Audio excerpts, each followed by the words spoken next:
안녕하세요. 박미수 원장입니다. 항상 구독해 주시고 좋아요를 눌러주셔서 감사드립니다. 오늘은 우리 몸에 면역세포의 70% 이상이 몰려있는 장에 장내세균숲, 장내세균숲이 이 가장 중요한 역할을 하고 있죠. 그것이 나빠질 때 나타나는 신호에 대해서 말씀을 드리려고 하는데요. 자, 장은 건강과 면역의 아마존이라고 해도 과언이 아닌데요. 아마존이 우리 지구면 먹여서 살린다고 하잖아요. 장 역시 우리 몸을 먹여 살리는 신체 기관이라고 해도 과언이 아닙니다. 면역세포의 70%가 장에 있습니다. 그리고 가장 많은 혈액이 심장을 거쳐서 장을 통해서 가죠. 장에서 흡수된 어떤 영양소들이 우리 몸에 골고루 다 퍼지게 되는 거죠. 사람은 먹지 않으면 살 수 없기 때문에 에너지 부분, 어떻게 보면 우리 몸의 가장 중요한 신체 기관 중에 하나입니다. 그리고 장을 지키는 최후의 보루는 장내 세균숲이죠. 장 안에 있는 세균들이 이게 전부 다 이렇게 균형을 이루면서 서로 이렇게 유전자처럼 정보를 주고받으면서 이 장의 어떤 세균숲의 균형을 일으키는데요. 이걸 그래서 영어로는 마이크로 플로라라고 합니다. 장내 세균은 1000조 개가 넘고 우리 무게로만 따져도 1.5kg에 달할 정도로 어마어마한 양이라고 할 수 있습니다. 자, 그렇다면 이 장내 세균숲에 문제가 생기면 어떤 일이 일어날까요? 사실은 이제 그래서 장내 세균은 이제 유익균과 유해균이 8대2 정도로 이제 균형을 이루면서 공존하고 있는데 우리나라 사람들의 어떤 평균적인 비율을 보니까 63대 37로 이 평균적인 부분이 굉장히 못 미치고 저희 병원에 오셔가지고 장내 세균숲 검사를 하면 오히려 역전되신 분도 있어요. 유익균이 20% 정도밖에 안 되고 유해균이 오히려 80%. 그분들의 어떤 건강 상태는 말을 안 해도 뻔히 아실 수 있겠죠. 자, 이상과 현실의 괴리가 있습니다. 그렇다면 우리 몸의 면역 기능의 상당수, 거의 대부분이라고 해도 과언이 아니고 영양소의 소화 흡수, 분해에 가장 중요한 역할을 하는 장의 면역 기능이 붕괴되고 있을 때, 균형을 잃고 있을 때 나타나는 증상에 대해서 말씀을 드리겠습니다.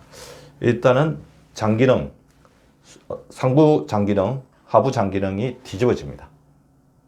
그래서 가스, 미식거림, 체함, 복부팽만, 변비, 설사, 속쓰림 등이 있어요.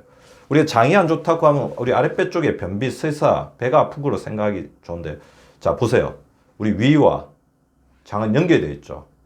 그래서 아래쪽에 장에서 우리 음식물이 들어갔을 때 그걸 잘 이렇게 받아주지 못하면 위는 어떻게 되겠습니까? 위가 굉장히 부담을 느끼게 되고 위도 고통을 받을 수밖에 없습니다. 소화가 안 되고 속이 계속 쓰리고 위식도 역류가 있으신 분들 살펴보면 장 기능이 안 좋아서 그러신 분들이 많습니다. 이런 뒤집어진 장 기능을 가지고 있으신 분들은 당연히 이제 장내 세균숲의 밸런스, 균형이 무너져 있고 그 자체가 위기 신호라고 볼 수 있습니다. 상부와 하부 위장 간의 협조 기능이 상실되었다는 거죠.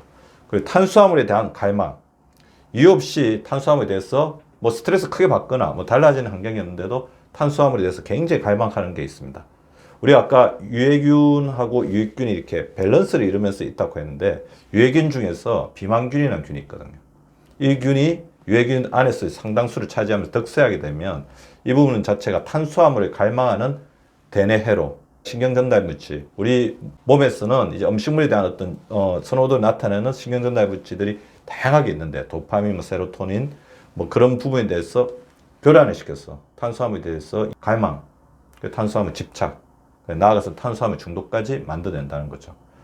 체중의 잦은 변동이 있습니다. 사실 우리 몸에서 영양소를 흡수하고 분해하고 이런 역할, 영양소를 흡수하는 역할을 하는데 가장 중요한 게 소장하고 대장이거든요. 그죠? 그래서 체중이 대부분 증가하죠. 아까 장내 세균숲 중에서 비만균이 늘어나게 되면 인슐린 저항성을 일으키고 지방을 많이 만들어낸 쪽으로 갑니다. 체중이 증가하는 사람도 있고.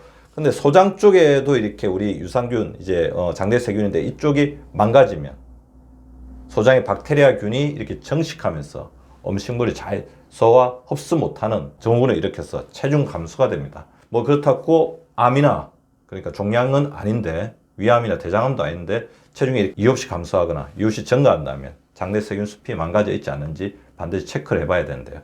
우리 균 중에서 아까 제가 비만균이 있다고 했는데 대표적인 뚱보균 중에 하나가 피르미테스균이거든요. 퍼미큐티스균이라고 하는데 퍼미큐티스균은 당의 발효를 정진하고 지방산을 생성해서 비만을 유발합니다. 아까 말씀드린 것처럼 신경 전달 물질 교란시켜서 포만감 느끼는 것을 방해합니다. 자, 그리고 수면 장애 또는 만성적인 이제 피로를 느낍니다. 아무래도 장이 계속해서 안 좋으면 불면증, 이유 없이 잠이 안 온다든지, 잠을 잘 때 수면의 질이 굉장히 저하되는 느낌, 그리고 만성적인 피로를 느끼고 플러스해서 기분이 굉장히 저조합니다. 우울하거나 불안감이 생깁니다. 우리 장에 붙어 있는 별명이 있죠. 장에 제2의 뇌라고 하는데, 면역세포 못지않게 세로토닌의 대부분, 행복 호르몬이라고 하는 세로토닌을 장에서 많이 생산하거든요. 이 부분에도 교란이 생기기 때문에 뭐 잠이 잘 안 온다든지, 잠을 잘 때 굉장히 이제 수면의 질이 얕아진다든지, 그 자고 나도 계속해서 피로가 있다든지, 저조한 기분하고 결합됐을 때 장이 안 좋을 수 있구나 생각을 해야 됩니다. 그리고 아무래도 이제 아침에 일어났을 때 계속 배가 아프시고 그러면 생체 리듬 자체가 무너지고, 지속적인 어떤 장의 어떤 복통이 있거나 소화불량이 있으신 분들은 계속해서 잠을 잘 때 깊은 잠을 자는 것을 방해할 수밖에 없습니다. 피부에 자극이 증가합니다. 자, 이거는 장누수 증후군에 의한 어떤 대표적인 증상인데요. 아까 제가 말씀드린 것처럼 영양소를 이제 흡수를 합니다. 이게 장점막이 아주 이렇게 건강하게 잘 형성이 됐는데, 여러 가지 요인으로 해서 장점막에 누수, 장점막에 균열이 생깁니다. 균열이 생기면 이쪽 선택적으로 영양소만 이렇게 흡수가 돼서 혈관에 타고 온몸 간으로 가고 이제 온몸도 이제 이렇게 영양소를 공급해야 되는데 텀이 벌어지죠. 균열이 생기죠. 물이 샌다고 하는 것을 누수라고 하잖아요. 장에 물이 샌다. 그러니까 장에 이제 균열이 생기면 음식물 찌꺼기라든지 대변에서 있는 독소라든지 여러 가지 세균이나 박테리아가 혈관에 타고 온몸으로 퍼지게 되면서 염증을 일으킵니다. 그거를 전신적인 염증을 일으키는 장누수 증후군이라고 하는데, 장누수 증후군은 염증이 타고 이렇게 놓으니까 이쪽에서 복통을 일으키는 것뿐만 아니라 우리 몸의 전신적인 염증 증상을 일으키는데, 그게 나타나는 게 피부 쪽에 증상으로 먼저 나타납니다. 습진, 두드러기, 뽀룩지, 피부가 건조해지고 가려움증 느낍니다. 자, 피부가 이전에 비해서 컨디션이 나빠지면서 복부 쪽에 불편감이 있다면 장누수 증후군, 장내 세균숲이 망가지고 있는 것은 아닌지 한번 체크해 보셔야 된다는 겁니다. 이거와 똑같은 예로 알레르기 경향이 굉장히 증가하겠죠.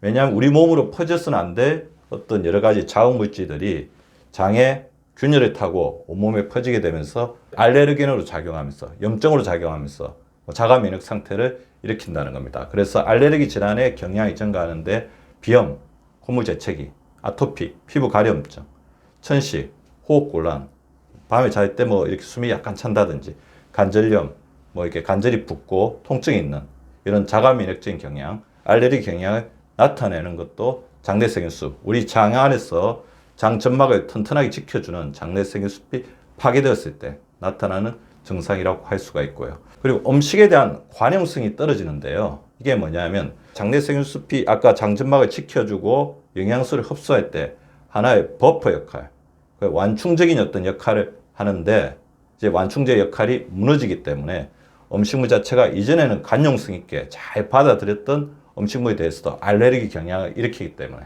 특정 음식을 먹게 되면 배가 불편하고, 그 다음에 복부 팽만이 생기고 설사가 생기고 복통, 구역구토 같은 증상들을 일으킬 수가 있습니다. 음식에 대한 관용성이 떨어지는 것, 장내세균숲의 파괴가 일어나고 있다는 신호일 수 있습니다. 그리고 구취가 증가하거든요. 자, 입에서 이제 입냄새가 증가했을 때 대부분은 이제 우리 입안의 문제, 구강에 뭐 어떤 치주염이 있다든지 충치의 문제, 상부위장관에서 소화가 안 되면서 음식물에 어떤 역류 현상이 있다든지 그럴 때 생길 수 있는 현상이라고 할 수 있는데, 장내세균숲에서 제대로 음식을 흡수해서 분해하고 배설하지 못하면 유해균이 정식하면서 이것이 구취로도 연결될 수 있습니다. 자, 그러면 이제 장내세균숲 우리가 복원을 해야 되겠죠.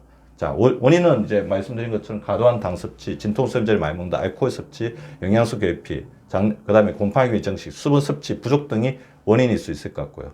치료로는 탄수화물을 절제를 하고, 그 다음에 장내세균숲의 구성원인 프로바이오틱스, 그리고 프로바이오틱스에 먹여야 되는 프리바이오틱스를 섭취해주고, 장의 부담을 줄여주기 위해서 발효된 음식을 풍부하게 섭취하면서 장을 깨끗하게 비워줄 수 있는 식이섬유가 풍부한 채소와 과일을 섭취하는 게 중요합니다. 그리고 장의 점막을 계속해서 공격할 수 있는 항생제나 진통소염제는 줄이는 게 필요하겠죠. 필요한 영양소들은 비타민 D, 셀레늄, 마그네슘, 아연, 비타민 B, 오메가3 등이 도움이 될 수가 있고요. 특효 음식으로는 사골국, 곰탕이라든지 유산균, 효소 음식 등이 도움이 될 수 있습니다. 장이 튼튼해야 만사가 형통입니다. 우리 구독자분들, 장 튼튼 만사 형통한 오늘이 되시기 바랍니다. 구독과 좋아요는 박미수 박사 TV를 지속시키는 생명력입니다. 많이 구독해 주시고 좋아요를 눌러 주시기 바랍니다. 항상 감사드립니다.